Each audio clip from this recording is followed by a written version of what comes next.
Hello, and welcome to the Community IT Innovators Technology Topics Podcast, where we discuss nonprofit technology, cybersecurity, tech project implementation, strategic planning, and nonprofit IT careers. Find us at communityit.com. I want to welcome you guys all to Artificial Intelligence Impacts on Nonprofits, presented by Community IT Innovators. We have a panel of our senior staff here today. They're going to talk about some fun stuff like artificial intelligence, AI, as it relates to tech companies and products and how any of this might impact your nonprofit and the tech you use now and years in the future. My name is Carolyn Woodard, and I'm the Outreach Director for Community IT, and I'll be the moderator today. And I'm very happy to hear from our experts. Nura, would you like to introduce yourself? Thank you, Carolyn. My name is Nura Aboki. I'm a senior consultant at Community IT. I've been with Community IT for over 14 years now, and I do advise clients on their IT solutions, provide solution design, architecting, and also strategic planning for some of our sophisticated clients that do have sophisticated business requirements. I'm so excited to be here to talk about AI and its potential in the nonprofit space. Yeah, good afternoon or good morning, depending on where you're joining us from. We're really happy that you decided to attend this session today, and we're really excited to be presenting on this topic. My name is Johan Hammerstrom. I'm the CEO at Community IT, and I've been with the company for over 20 years, and throughout that time, I've had the opportunity to work with hundreds of different nonprofit organizations and help them identify technology solutions that will help them accomplish their mission more effectively. And we're really excited to talk about how this new world of AI that we're moving into might be able to contribute and enhance the ability of nonprofits to do their great work. So I want to give us a few learning objectives for this session today. We're going to dive into discussing AI, and we're going to talk about the ways we expect nonprofit work and missions to evolve over the next few years as AI becomes very present in our work and also in our personal lives. So our learning objectives for today are to learn about artificial intelligence. What is it not? And how are nonprofits using AI? We're going to learn how to evaluate the AI hype against your real business needs and IT needs and your roadmap. We're going to learn about equity issues and opportunities for nonprofits who invest in AI tools. And I want to remind everyone that Community IT for these presentations is vendor agnostic. So we make recommendations to our clients, but only based on their specific business needs.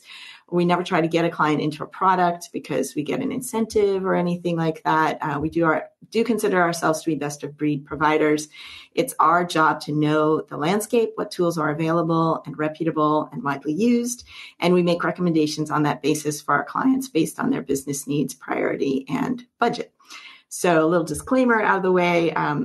So we wanted to talk about artificial intelligence being one part of a sea change and how the nonprofit sector will be impacted by it. So technology and work are always changing, but right now I think we can all admit we are going through a sea change, and no one knows what nonprofit work and technology will be like in the future. Sometimes within nonprofit tech, it can seem like nonprofits are the last to get the cutting edge tech, either because of budgets or internal attitudes, et cetera. But in our 20 years serving nonprofits, we also see a lot of innovation. Nonprofits that are tech savvy, that see opportunities to be more efficient, to be entrepreneurial, to develop something that fits a certain need or fits a certain niche.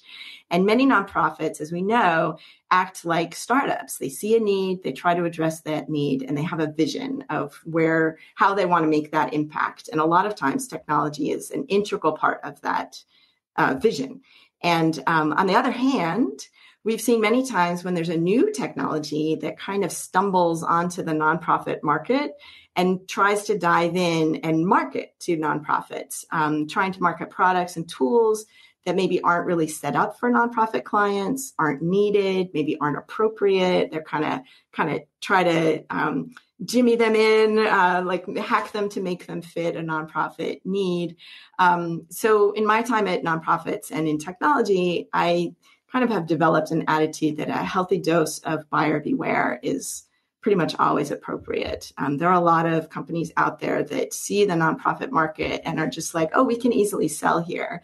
And I think that's, the sophistication of the nonprofit IT, managers and directors, et cetera, it's a lot more mature than it used to be. I would say 10, 20 years ago, there was a lot of, kind of trying to sell to this market, hoping that the market didn't really know what you were selling them. I think that's changed a lot. But I still think that when you have a new product like this, there's going to be this kind of hard sell that happens. So I want to quick go through this because I'm assuming that people on this panel are in the room know a lot about artificial intelligence. But for centuries, people have wondered about machines. Could machines think and act as humans? And whether, I think as long as people have been thinking about machines being able to be intelligent, there's been this thought of, would it be for good or would it come as a threat? So artificial intelligence, just quick ground terms, is a term often used very loosely by popular culture. For academics, it encompasses machine-based learning, generative AI, and approaches using simulated neural networks, large computing abilities, etc. So like most technology tools, AI itself can be positive or negative, depending on the ethics of the users, which makes this a really interesting area for nonprofits to get involved because we think about ethics and equity all the time in our work. And we have the ability to draw attention to the impacts of new technologies on the communities and populations that we serve, and sometimes the unintended impacts and outcomes that those new technologies have on these populations. So for this presentation, we're going to focus on the tools and areas where AI is either being specifically marketed to nonprofits or where we expect AI to have a big impact in general that nonprofits will not escape. All right, so I want to turn the conversation over to our experts. So how are nonprofits using AI in your experience? Yeah, so nonprofit are increasingly using AI to improve their operations and impact. And there are some ways that we see nonprofit organizations using AI, specifically in fundraising. AI can be used to identify potential donors, predict who is most likely to give, and personalize fundraising appeals. There are certain specific nonprofit charities that are actually using AI to identify people who are likely to donate to its cause and then send personalized emails with information about the organization's work. Another aspect or another area that nonprofit are using AI is in program delivery. For instance, to improve the delivery of nonprofit programs and services, and a specific nonprofit organization is using AI to predict which food banks are most likely to run out of food and then send them additional supplies. So you can see how AI can intelligently do that predictive analysis. And the third area that I wanted to mention is in operations, where AI is being used to automate administrative tasks, such as data entry and report generation. This would free up staff time to focus on more strategic activities. One specific nonprofit organization is using AI to automate its data entry processes, which has saved the organization hundreds of hours of work each year. Karen asks, are you seeing this happen mostly via donor management systems, or are nonprofits using independent tools for that donor analysis that you were talking about, Nura? Could you repeat the question again? Sorry, I missed the first part of the question. Oh, sure.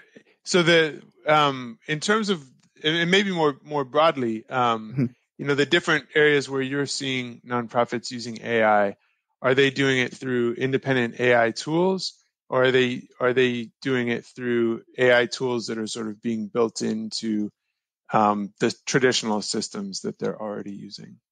So the traditional systems that they're already using, now the vendors actually have seen the opportunity there to step up and take advantage of AI. So they are introducing those AI capabilities into traditional tools. Those that lag in or lack that AI capabilities have ventured into using independent tools. Yeah, I think this is definitely an area where I've seen, especially around fundraising for, maybe 4 or 5 more years, a lot of marketing to nonprofits that you can magically use AI to draw a lot of, major donors out of the list that you already have and do some, quick analysis that will dramatically improve your fundraising. And I think, again, buyer beware. It's usually a larger question for nonprofits about the status of their database and their fundraising. Johan, did you have something you want to add? Well, I think we're in the very early stages of this current, AI revolution that we're experiencing. And one of the things that I've read, I forgot, the person who mentioned it didn't remember who said it, but AI is always the new technology, or it's always the technology that's coming in 2 or 3 years, but it's always that. And so things like driver assisted technology, if you've purchased a car in the last 5 years, now it will detect when you're merging lanes on the highway and someone's in your blind spot. It'll give you a little bit of a warning. And, before that technology was built into cars, that was considered to be AI. Like we're building AI tools into our cars. Siri, when Siri first was released and had the voice recognition software, that was considered to be artificial intelligence, because we're building intelligence into these devices so that they can do things that previously computers couldn't do. And so it's possible that the current, this new generation or iteration of artificial intelligence is something that over time just gets built into the technology tools that people are using, and no longer has the the mysterious quality that I think it does right now for us, as we're seeing some of the amazing things that this generative AI, which is really what this new sort of iteration of artificial intelligence is all about, sort of generating novel text, generating novel images based on these large learning models that have collected vast amounts of image and text data from the internet.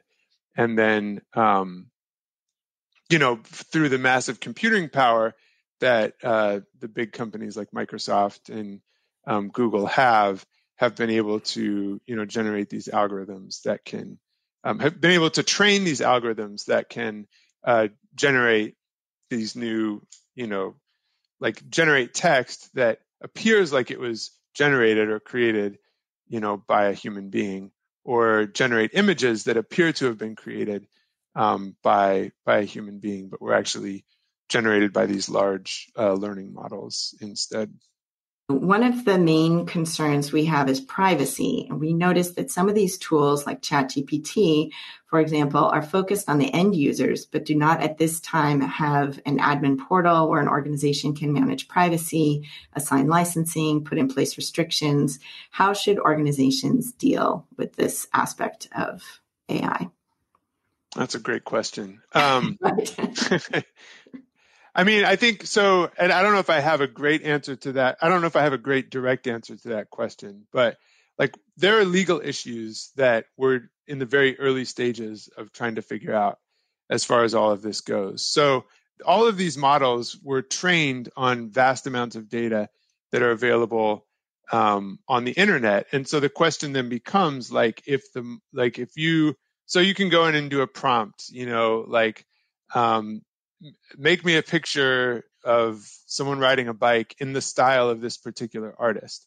And the reason that the model can create, an image that's convincing is because the model has learned from art that was already on the internet from this artist that you've referenced in your prompt. is that legal? Like, is that fair use of the because that art is copyrighted material. Is it fair use for the person generating it through the prompt to rely on the existing images from that artist? Is it fair use for the AI model to do that? That's a fascinating question. That's a legal question that has not been answered in a court of law yet. Like, we're just getting to the point where, and these are novel questions because these large systems and what they're capable of doing is something new that we've never had before. It is important, I think, also to keep in mind that these large learning models are all basically built by the largest tech companies. And so, OpenAI is a new company that was that Microsoft has an equity stake in. Part of the reason that Microsoft has an equity stake is because OpenAI, in order to create this model, needed to have vast amounts of computing power. They couldn't afford to do that on their own. Like, they couldn't afford the computing power required to train these models. Microsoft was able to provide them with that computing power, and in exchange for that, Microsoft has an equity stake in OpenAI. So, somebody conceivably could sue OpenAI if the courts determine, someone could sue OpenAI, and then it becomes a question for the courts to resolve. Is the training of these models on the copyrighted material that's available on the internet, does that constitute fair use or not?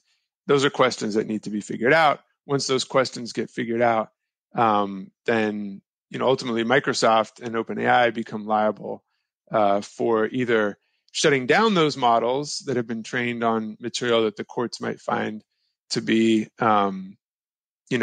used improperly and violating copyrights, or if the courts find that it's fair use, then Microsoft can continue what it's doing. And, their goal ultimately is to make money in all of this. They're generating a product that enhances, their business objectives as a company. So to try to bring this all around back to the question, we don't know yet, like, sort of what constitutes violations of privacy in terms of these AI models. And it's, in some ways, it's sort of similar to what happened with social media, where 5 to 10 years went by before before GDPR was passed and before the courts of law started getting involved in how Facebook, for example, could use or not use all of the information that they're collecting. So I think right now, from a legal standpoint, it's unresolved. There's no legal liability because the legal issues haven't been worked out yet. From an ethical standpoint, there's still a lot of open questions as well. I hope that's not too much of a dodge. I feel like that's a great segue to our next slide. And I loved this image because all of the photos of the planes are mislabeled as cars. So if the AI is learning from these images, it's not learning what a plane looks like. So I feel like this was a second kind of question that we wanted to try and address is, how do you evaluate the AI hype versus business needs of your nonprofit? And do you have, some thoughts on that? So, I feel like right now, we talked earlier about the fundraising, software to try and, improve your ability to ask the right donor at the right time to get the right gift. But in other ways, AI is kind of floating on top of some of our business needs. Like, you can write better emails, or you can, research your grants better, or you can have prompts for your grant writing better. So do you see business needs that AI is going to address? And would you talk a little bit about how to evaluate those? Yeah, certainly AI is evolving rapidly, becoming more accessible to nonprofit organizations. And there are a growing number of ways that AI can be used to address nonprofit business needs. Some specific examples, I mentioned a few earlier, but we could touch on this automate tasks. So this is where, writing that email or sending emails, data entry, generating reports, automation of all of that is achievable. And several businesses do require that repetitive task, and AI is able to provide that capability, so that staff time is freed up for more focus on strategic activities. Some decision making these days are being done through AI, actually, especially if you have vast amount of data or large amounts of data that needs to identify, that you need to identify trends and patterns. So that kind of information AI is able to provide so that nonprofit organization can make better decisions about how to allocate resources and deliver services.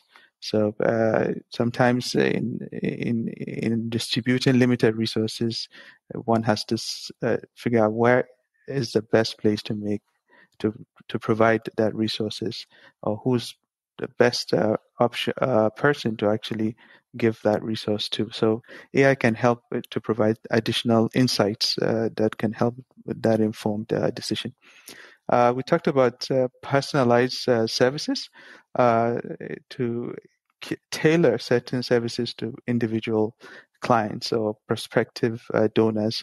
So AI certainly has that capability of personalization of information, so that the potential donor is able to receive that information that is tailored to them. AI is able to provide that capability based on their interest and needs.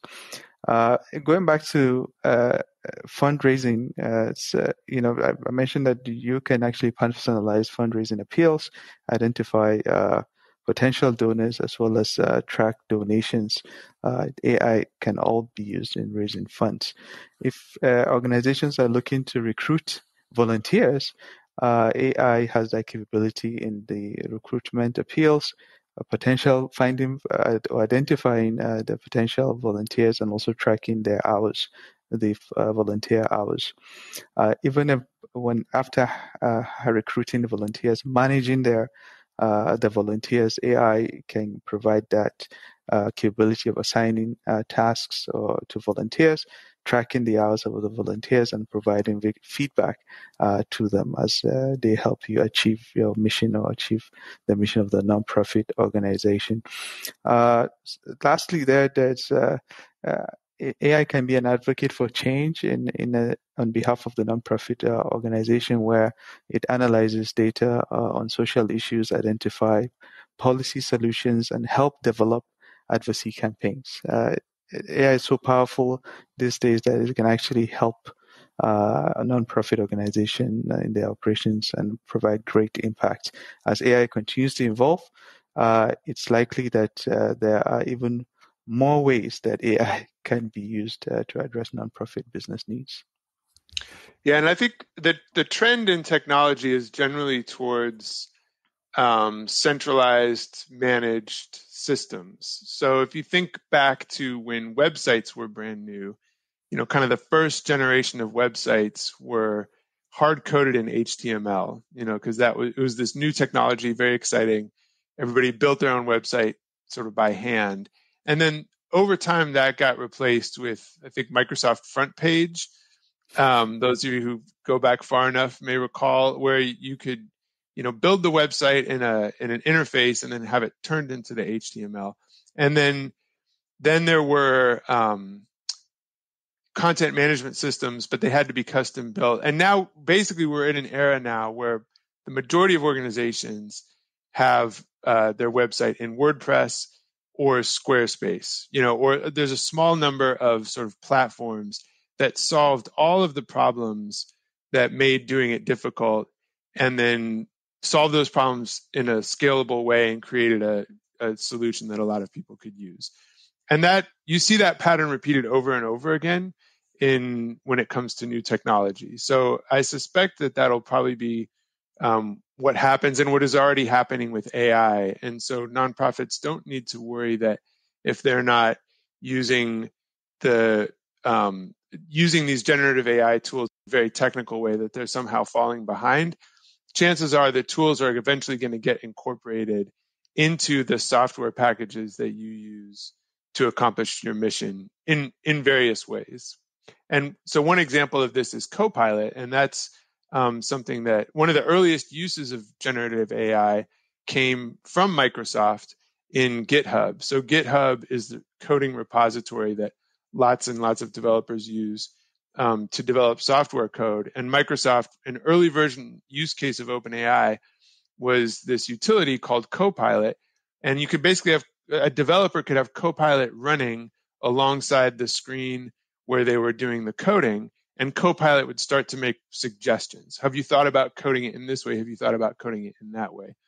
And what they found over time is that developers who used Copilot were something like 40% more efficient. They were moving more quickly. They were generally developing better code. But the name is perfect because Copilot was just providing suggestions, and it still required a developer with experience and skill to make the final decisions about how the software was going to be developed. And now Microsoft has taken Copilot, that term, that branding, and they're applying it to Office. So we're going to start having, Excel is going to have Copilot, Microsoft Word's going to have Copilot. And in some ways, it's just sort of, the joke is like, finally we get a Clippy that works. In some ways, like Copilot is sort of like even right now, when you are designing a PowerPoint presentation, there's a design ideas button at the top of the application. You can click on that and it starts giving you some, design ideas. It's going to get a lot better with Copilot, but this is all going to be through Microsoft Office. Like this is all going to be through, technology that a lot of organizations are already using. I think, just going back to the last slide, I think you could see how there are specific areas of nonprofit spheres where AI is going to make a big impact very quickly. My question was about equity issues in AI and how that impacts the nonprofit space particularly, and certainly in certain sectors. I was thinking about, I don't know if anybody else uses Duolingo. I'm a big fan of it's a lot of fun to use, but as my understanding, it started out as a artificial intelligence education tool, and they just decided like languages would be a place that we would start with this. But their aim is to expand Duolingo and be able to teach all subjects free to students anywhere in the world, basically. And so I don't know if you guys want to talk a little bit more about equity issues and that nonprofits particularly can either address or maybe facing when they're using AI tools, if you've seen that come up in your work. Okay. Yeah. So certainly it's a growing concern also around how AI could exacerbate existing inequities, specifically racial and gender disparities. Generally, one of the big concerns is actually the data that AI models trained on is biased, and that could lead to AI systems that make biased decisions. And these decisions could be an example of maybe recommending lower paying jobs to women. In the field of AI, it's disproportionately male, and it's mostly by white people that are actually working in the field of AI. So that could actually be an issue there. Another concern is that AI systems could be used to automate tasks that are currently done by people, and which could lead to job losses, and this could marginalize certain groups of people that are already unemployed. So there's a great concern there. Some of the other concerns that I've come across is this could create actually a new form of surveillance and control, where AI could be used to track movement or to monitor our online activity, and that could definitely have chilling effect on free speech and dissent. So these are some of the general areas where I've seen some equity issues. There are specific examples that I've come across. Facial recognition is one of them, where facial recognition systems are often biased against people of color. This is because the systems, like I mentioned, are trained on data sets that are predominantly white. As a result, facial recognition systems are more likely to misidentify people of color. So there are ways, though, to address some of these issues of equity that we are coming across. And one of these ways is to essentially just take a look at, well, these equity issues that we've mentioned, isn't it better for the industry to actually look at inclusiveness of getting more people of greater diversity involved in developing AI, rather than having just a lack of diversity in the AI workforce? So increase that diversity in the AI workforce in terms of both race and gender would be one way to ensure that these equity issues are resolved. And making AI more accessible could be one way to ensure that this inaccessibility issue with AI is addressed. So if AI systems are more affordable and easier to use, then it will make it possible for people from all backgrounds to access the benefits of access the benefits of AI. By addressing these equity issues, we can help ensure that AI is used for good and that it benefits everyone.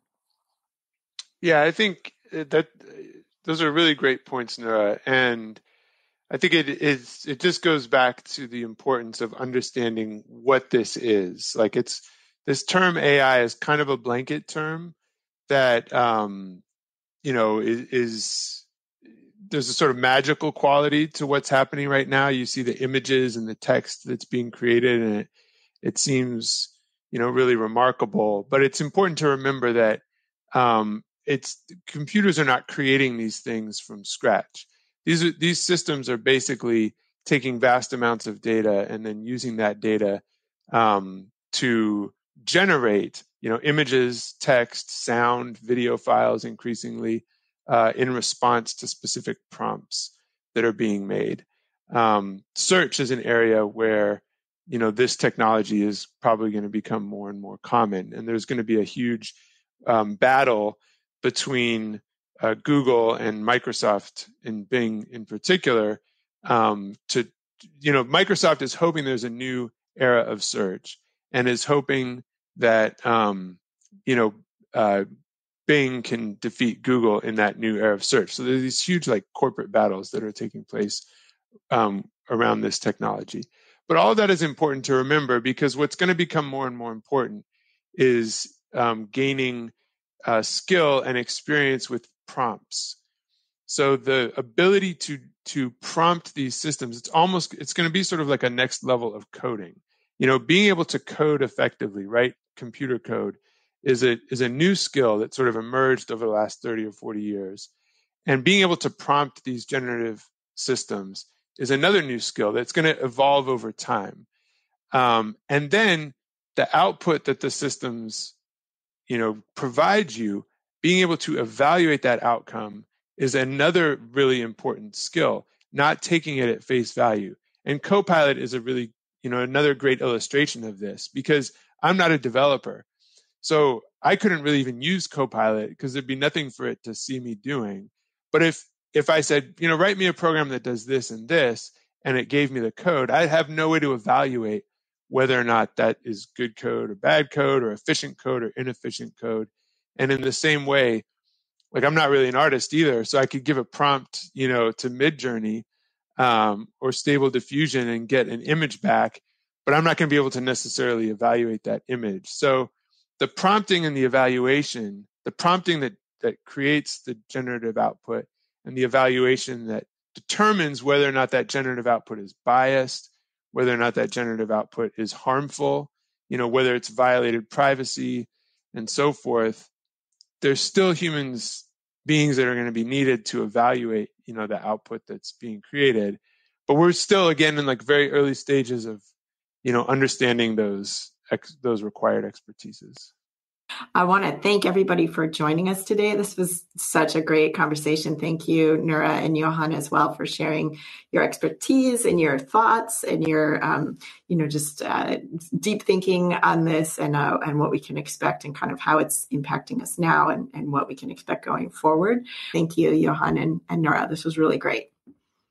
Thank you, Carolyn. It was a pleasure. Thank you. Community IT does these free webinars and podcasts for our community, and we love sharing our knowledge and experience. If you have more questions or are having trouble with your IT at your nonprofit, please get in touch with us on our website, www.communityit.com, so we can start a conversation or schedule an assessment. Downloading any of our free resources there will get you signed up for our webinar reminders, and you can attend our next webinar in real time and ask our experts your own questions. If you love podcasts, please subscribe and leave us a rating to help others find this leadership resource for nonprofits.